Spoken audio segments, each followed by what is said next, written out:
Il y a aussi une possibilité qui est souvent proposée aux entrepreneurs qui est acheter une mailing list. Par exemple, voilà, vous allez pouvoir acheter une base ciblée de 14 000 personnes qui font du ski nautique dans l'Aveyron et ça correspond à votre activité. Est-ce que c'est quelque chose que tu as déjà vu fonctionner, d'acheter une base de mail? Ouais, ben moi, avec tout ce que j'ai vu, j'en ai vu ouais, des bases comme ça. C'est sûr qu'il y a un pourcentage de gens qui répondent, là, mais on parle d'environ de 3% des personnes qui peuvent lire ce genre de mail-là. Mais c'est quelque chose à ce genre de mailing-là, mais c'est quelque chose à éviter parce que ça vient briser les adresses IP, parce que vous êtes vu en spam un peu partout. Les gens cliquent sur ceci est un spam, et puis là, Hotmail, Yahoo, Gmail, Orange et tout ça bloquent vos adresses IP. Ensuite, ben, faut que là, ensuite, dans le fond, c'est durant le nettoyage, il faut tout nettoyer ça. Puis, ensuite, on regarde que les gens qui ne cliquent pas sur ce site un spam, mais c'est quelque chose de vraiment complexe. Là. Vraiment, moi, je ne conseille pas ce genre d'achat-là. Il y en a justement un hier qui m'offrait une base B2B, donc business à business, de 150 000 emails, mais à 1500 €. Mais j'ai même pas accepté. Même si on a le droit d'envoyer des mails au business en France, non. C'est carrément des choses à faire qui vont nous faire barrer des fournisseurs de mails. Donc, non, moi, je ne conseille pas ça. D'accord. De toute façon, si j'ai bien compris, donc les services d'autorépondeur ne permettent pas d'importer ces bases. C'est-à-dire que si je viens te voir et que je dis tiens bonjour, je souhaite utiliser Prometheus. Alors j'ai pas ma propre base, mais je viens d'acheter un DVD avec 600 000 adresses mail soi-disant ciblées.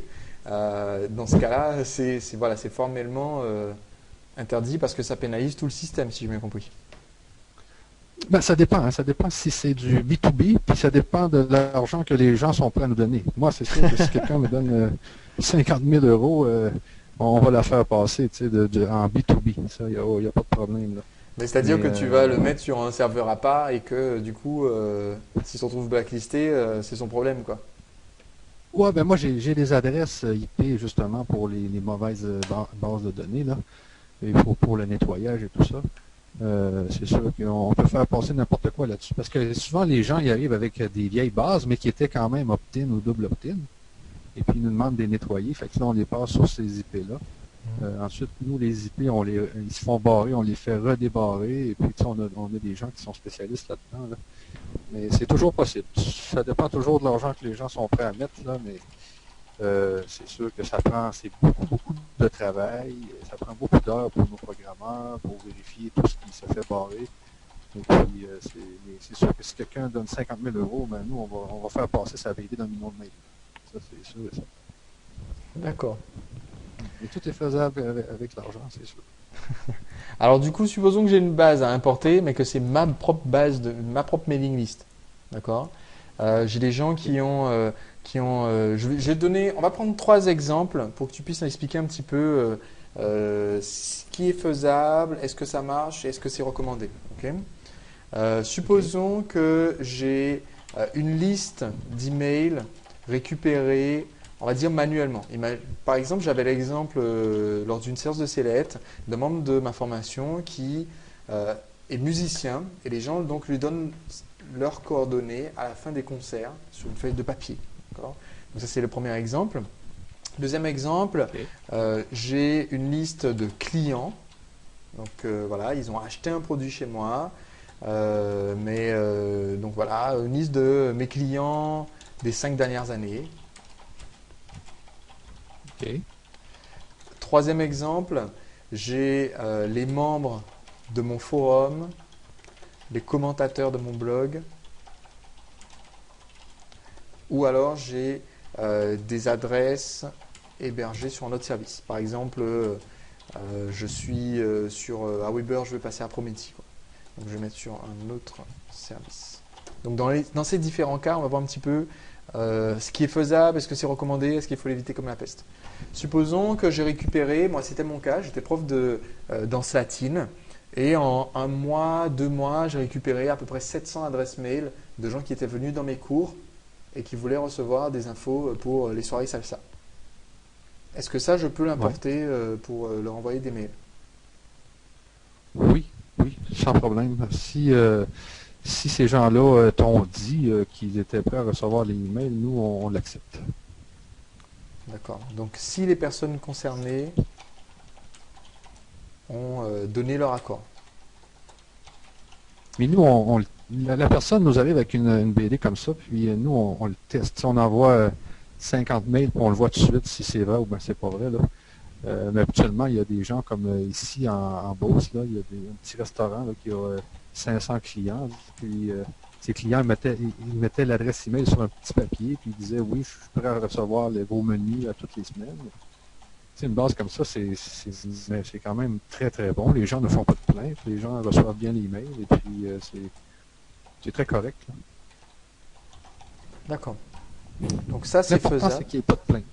Ça c'est faisable effectivement, donc parce que les gens ont donné leur permission. Donc je clarifie clairement ce que je veux dire par demander leur permission, c'est-à-dire que quand on a pris leur adresse mail, ils savaient, c'était clair qu'ils allaient recevoir des mails de notre part. C'est pas juste un formulaire où on disait c'est une tombola, vous allez recevoir une place de concert.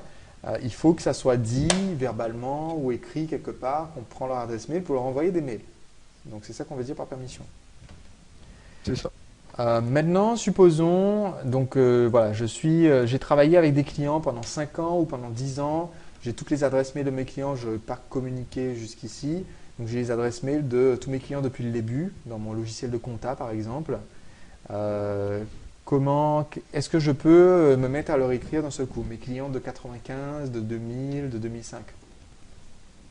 Oui, tu peux les écrire, mais pas en publicité. Ok, ce que tu fais dans ce temps-là, c'est que tu les envoies un mail transactionnel. Donc, c'est un mail qui a rapport à leur compte chez vous. OK? Et puis, ben, à la fin de ce mail-là, tu peux mettre une petite publicité de ta nouvelle newsletter que tu veux faire avec eux. Habituellement, c'est ce qu'on conseille. Donc, si tu as des clients, tu as le droit d'envoyer des mails transactionnels.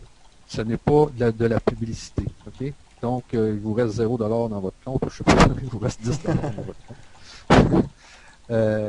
Donc, tu leur envoies un mail, puis tu leur dis nous aimerions n'importe quoi, là. Mais c'est transactionnel, ce n'est pas une publicité. C'est possible, à la fin de ce mail-là, de mettre une petite publicité qui dit nous avons une nouvelle newsletter sur tel sujet. Cliquez ici si vous voulez vous y abonner. Là, les gens vont s'abonner de cette façon-là. OK? Ça, c'est la façon idéale. D'accord. Pour ce qui est d'anciens clients qui sont dans tes banques de données. Ok, donc pour simplifier, j'ai vraiment le droit de contacter mes clients à un moment donné pour leur dire voilà, il y a un nouveau bonus avec votre produit ou bien merci d'avoir été chez nous. C'est juste que je ne peux pas d'un seul coup, même à froid, même peut-être après 1 mois, 3 mois, s'ils n'ont pas explicitement dit qu'ils donnaient la permission de l'envoyer des mails, je ne peux pas d'un seul coup leur envoyer un mail disant spécial solde d'été. Ça ne passera pas. C'est ça. Mais moi, je vous dis vraiment qu'est-ce que nous, on prend là. Nous, si un client arrive avec une base de 10 000 anciens clients, on va lui dire de faire ça de cette façon-là. D'accord. Comme ça évitera qu'ils se retrouvent avec des gens qui ont oublié qui c'était et qui vont mettre c'est un spam, je ne veux pas avoir de nouvelles de cette personne. C'est ça. C'est ce qui fait le moins de ceci est un spam. Ok. Maintenant, qu'est-ce qui se passe si j'ai des adresses mail? Par exemple, j'ai un gros site, alors c'est le cas sur un de mes sites. J'ai un forum qui est un forum musical, généraliste. Allô? Oui, m'entends-tu? Oui, il y a eu une petite coupure micro. Donc maintenant, qu'est-ce qui se passe si, et c'est mon cas pour un de mes sites, j'ai un site qui est généraliste, un site de musique. J'ai un forum avec, la dernière fois que j'ai regardé, il devait y avoir un peu plus de 30 000 personnes qui étaient inscrites. Elles se sont inscrites pour le forum, pour participer au forum, et ça nécessite d'entrer son adresse mail. Est-ce que je peux importer les 30 000 adresses et dire, tadam, ça me fait une mailing list de 30 000 adresses? OK, là, on est dans une zone grise. Hein? Mais si ces gens-là, si c'est un forum de quoi donc? C'est un forum de? Sur la musique antillaise. Bon, c'est sûr que si tu envoies un mail à ces gens-là sur la musique antillaise, et puis que ces gens-là sont contents de recevoir ton email, ils ne cliqueront pas sur ceci, c'est un spam. Hein. Donc, Ça fait que c'est une zone grise, ça, mais c'est quelque chose qui nous arrive de temps en temps, là, mais les gens ils sont réceptifs à avoir ce genre de mail-là parce que les gens se sont inscrits à un forum qui parlait de ça. Okay? d'accord. C'est sûr qu'il n'y avait pas la petite case qui disait j'accepte de recevoir les mails, blablabla, là. Mais quand même, les gens se sont inscrits à quelque chose qui parle de la musique antillaise. Donc les gens sont intéressés par ça, puis ils ont laissé leur email en plus. Ok. Et donc, en fait, le risque, c'est si ça fait longtemps qu'ils se sont inscrits au forum, le forum existe depuis 1999 ou quelque chose comme ça, ou 2002, ou si ça fait longtemps qu'ils sont inscrits au forum, il y a un gros risque qu'il y ait des adresses qui soient bidons. C'est Ouais, ça, tu parlais tout à l'heure de spam trap. Tu vas avoir beaucoup de spam trap, tu vas avoir beaucoup de hard buns, de spam trap, et puis c'est ce qui fait que le premier mailing, ça va sûrement qu'il faut passer ça sur des IP qui sont faites pour ça. Mais il faut faire un nettoyage. Dans ce temps-là, il faut faire un grand nettoyage. Puis ensuite, les gens qui se sont inscrits à ton forum ne seront pas mécontents d'avoir un email. Hein? Ok. Est-ce que c'est la même chose avec les gens qui ont laissé un commentaire sur un blog, par exemple? Quelqu'un arrive sur le blog, il laisse un commentaire, il dit ah sympa, chouette l'article. Est-ce qu'on peut le balancer d'un seul coup dans notre newsletter, l'importer? Non, ça, non, je pense pas, non. Non, ça créerait ceci est un spam. Ouais. Faut vraiment que, il faut penser, il faut que vous réfléchissiez à, si vous envoyez un mail, est-ce que les gens risquent d'être choqués de recevoir le mail? Ça, c'est vraiment la question à se poser, là. Ok. Maintenant, qu'est-ce qui se passe si j'envoie déjà ma newsletter régulièrement sur un autre service d'autorespondeur et je veux déménager? Est-ce que c'est quelque chose qui est possible? Est-ce que, au contraire, les imports sont encouragés, refusés? Comment ça se passe? Si je me suis trompé, si au début je me suis inscrit sur Aweber, je me rends compte au bout d'une semaine et j'ai 100 prospects que je ne veux pas rester là, qu'est-ce qu'il vaut mieux faire? Ben, le mieux, c'est que vous importez votre liste et puis que vous la déménagez dans un autre service, là, tout simplement. Donc, parce que quand vous allez importer votre liste, vous pouvez importer votre liste de bons mails. OK? Probablement que vous pouvez importer votre liste de mauvais mails là, chez Aweber. Je n'ai pas vraiment vérifié. Mais l'important, c'est que vous téléportiez vous importiez votre liste de bons mails. ok. Puis ensuite, vous pouvez la mettre dans n'importe quel autre autorépondeur. Ok. Donc ça permet de récupérer une liste quand on a une liste qui est de confiance. Donc en gros, je résume, j'ai une mailing list de clients, je peux les contacter, mais pas leur balancer les offres commerciales directement. Il faut qu'ils voient le rapport et faut qu'ils ne me cliquent pas sur ce site est un spam. Donc je peux envoyer, donc par mail c'est un petit peu différent du courrier postal puisque bon voilà, courrier postal, on peut en envoyer autant qu'on veut à tout le monde et on risque pas d'être classifié comme étant un spammeur. C'est-à-dire les gens vont le jeter dans leur poubelle, mais voilà, ça passe. Alors que là, le risque, c'est que vous envoyez donc dans la boîte de quelqu'un et qu'il clique sur ceci est un spam, que Hotmail dise oula, il y en a eu beaucoup des comme ça, des clics, ceci est un spam, donc c'est vraiment du spam. Et du coup, après que votre adresse de site, votre site.com, automatiquement passe en spam dorénavant sur Hotmail. Donc, pour résumer, c'est ça. On parlait à l'instant des mails. Pour les clients, si quelqu'un maintenant m'a acheté un produit et il s'est désinscrit, supposons je lui ai envoyé une vidéo sur comment faire pousser des tomates dans son jardin, il est inscrit sur cette newsletter, il s'est désinscrit, ou alors il a acheté le produit et il a demandé d'être remboursé, il s'est désinscrit, est-ce que je peux lui renvoyer un autre mail pour lui dire hey, cette semaine on a sorti un produit sur comment arroser mieux votre pelouse? Oui, vous pouvez envoyer un autre mail, mais attention, hein, parce que les gens n'aiment pas ça, puis ils vont tout faire pour vous détruire. C'est la chose à ne pas faire. Ne jamais envoyer de mail à quelqu'un qui s'est désinscrit d'une liste. Nous, ça nous est déjà arrivé parce que le système avait un petit bug, là. Et ça nous est arrivé une journée, puis c'était vraiment tout le monde voulait nous envoyer en cours, et puis non. ne jamais envoyer un mail à quelqu'un qui s'est désinscrit. C'est vraiment la pire chose à faire.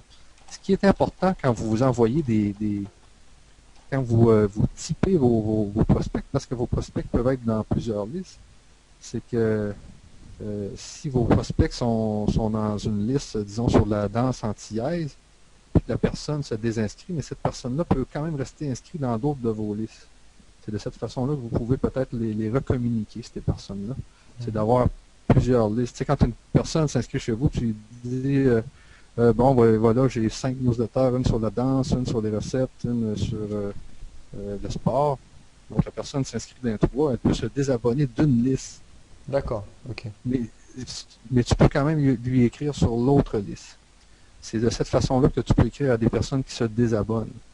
OK? Puis peut-être être en mesure de les faire réabonner. Ça veut dire que si la personne se désabonne de la danse antillaise, ben, tu peux lui renvoyer un email dans la liste des sports et puis lui dire est-ce que tu aimerais participer à nouveau à la liste de la danse antillaise.